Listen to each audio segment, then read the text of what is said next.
Peter travels from stop number 8 to the city each morning. His return journey each evening takes the same time as his morning bus ride. If he leaves the city at 5:41 p.m., what time will he reach stop number 8? This is a slightly more complex question. It says that Peter goes from stop number 8 to the city every morning and then also comes back. But it says that coming back, his return journey, takes the same amount of time as it took for him to get to work originally in the morning. So, if he leaves the city at 5:41, what time will he get back home at stop number 8? To know this, we first have to see how long his morning trip takes. So let's work that out now. He catches the bus from stop number 8, which is here.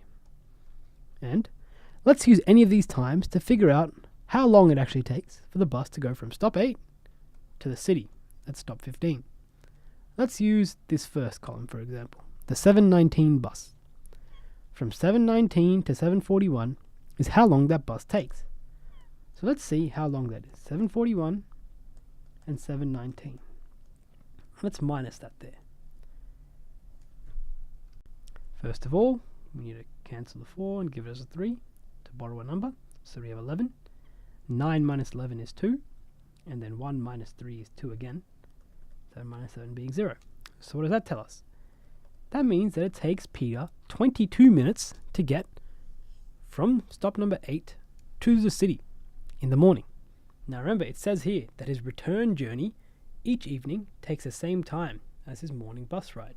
So the same amount of time, 22 minutes, is how long it will take for him to get to the city, back to stop number 8.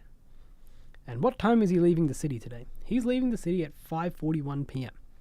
So at 5:41 p.m, he gets on the bus, it takes 22 minutes, and then it arrives back at stop number 8. But what time is that he reaches stop number 8? Let's add these together and find out.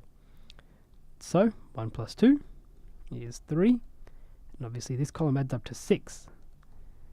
5:63. But when we're dealing with time, 60 minutes is the same as an hour, so we can get rid of that 60 and instead add 1 hour to the time, and the time will be 6:03.